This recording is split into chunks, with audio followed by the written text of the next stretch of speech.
اور خاص طور پر بہت سے کام ایسے ہوتے ہیں گناہ کے کہ اچھا خاصا نمازی آدمی ہے، روزے دار ہے، متشرع ہے اور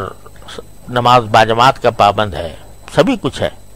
لیکن کسی ایک خفیہ گناہ میں اس طرح مبتلا ہے کہ اس سے رہائی نہیں ہو رہی، جانتا ہے کہ گناہ کر رہا ہوں اور پھر بھی وہ گناہ میں مبتلا ہے، چھوٹتا نہیں ہے،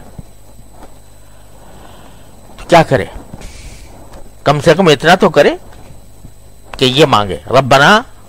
آتنا من لدنک رحمتا وہیئ لنا من امرنا رشدا، یا اللہ مجھ سے چھڑوا دیجیے، یا اللہ میں ہمارے تو فرمایا کرتے ہیں اللہ میاں سے اس طرح باتیں کیا کرو کہ اللہ یا تو چھڑوا دیجیے ورنہ میری پکڑ نہ کیجیے گا، میں نے آپ کے حوالے کر دیا اپنے آپ کو،